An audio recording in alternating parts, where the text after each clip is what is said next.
Hey everyone, this is kind of a ramble about the A Maritime Bay Adventure video game that was recently released based on My Little Pony: A New Generation. I've played through the game quite a few times now, 10 times actually since its release, on multiple platforms, so I feel very qualified to talk about it. In no particular order, let's get to that. Firstly, I really like the music. It is a bit muted in the actual game, which is deeply unfortunate because it's all appropriate. I particularly like the music for Bright House Hills, the tutorial area, because it really sounds like it's christening a new adventure, you know? It's swelling and hopeful, and especially when the bells come in, it's like they're ringing you home, you know? This is a new, exciting 3D platformer adventure. I really appreciate the direct references in the game to the Tell Your Tale show and the Make Your Mark special. It really establishes fidelity with those works, even if there are some other things that stray a bit from the canon. I appreciated how the minigames are actually good minigames. They're genuinely challenging. They're not hard, not by any means, but they're more than what you normally get from this kind of game, especially for this age group. In particular, the rhythm minigame is about the same as playing an actual rhythm minigame. It has real rhythm. It has all the features you'd expect. It's about easy mode on a rhythm game. That's about how it plays. It's fine. There's something personal about the game I liked, is that in my hometown, we have our own annual festival. It's in a small town, kind of like Maritime Bay, though how big Maritime Bay is really up for debate. Sprout says there are millions in it. I don't know. Anyway, we have our own small hometown festival every year called the Fall Festival of Leaves that I attended every year for many years. And it really feels like they captured that atmosphere. There's the stalls of ponies trading and selling knickknacks and junk, the decorations, the whole atmosphere. Hitch trying really hard to create a new attraction this year. Everyone's really excited. It's a very special sentiment. It's not quite a holiday, but it's a local pride thing, you know? It's exciting, it's enjoyable, it's wholesome. I'm glad that could be captured in video game form. I'm actually quite pleased with that. Of all the ports of this game I've played, it most certainly runs poorest on the Nintendo Switch. The graphics are noticeably worse. There's a lot of hitching and slowdown. It's just unpleasant. If you really want to play it on the go, it's not like I haven't played it on the Switch a bunch. I've beaten it 5 times on the Nintendo Switch, right? Just because I can hold it in my hands while playing it. But it's still not great on the PS4 in terms of performance, especially when jumping around Maritime Bay's Main Street proper. There's a lot of slowdown, and that's unfortunate.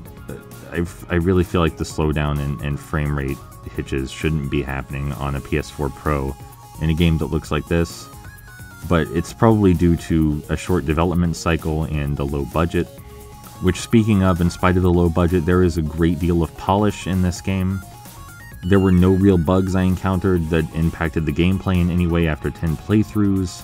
They got the show's voice actors. There's unique drawn art for all the objectives. There's so much voice acting. The run cycles and skating animations are spectacular. These are some of the best horse running animations I've seen in anything ever. That alone is worth praise.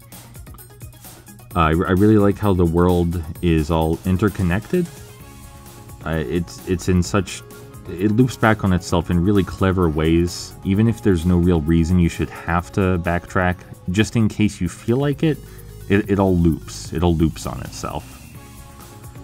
The game is short on length, but I don't think that it's short on content at all. Like, you do a lot of things in this game, all of them in some way related to the ongoing festivities. You find Sunny's lost bag so she can carry things at the festival, fix up a couple broken bridges, compete in a bunny herding event, run 3 obstacle courses, plus potentially a 4th secret one, help a mayor talk to her crush, work as a backup dancer for the parade, disband a vicious gang of bunny extortionists, find someone's missing pet crab, go on a speedy flight over the sea, talk an angry mob out of racism, and save magic itself from destruction.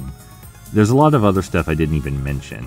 It's a short game, but it makes smart use of its time for something memorable and engaging. And I think that's what matters. I really do. I'm glad that we're seeing a genuine, real video game with heart and polish instead of just a cash-in. There are some criticisms I have. They're mostly in the writing department.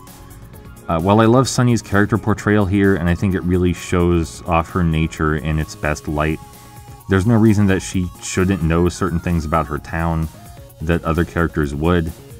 Sunny lives here. She should know the most about this place, especially its local festivities. Why does the foreign Pegasus know more about her town than she does? But even aside that, most of the game is really friendly and sweet, and it has all that lovey gooey juice that My Little Pony generally has.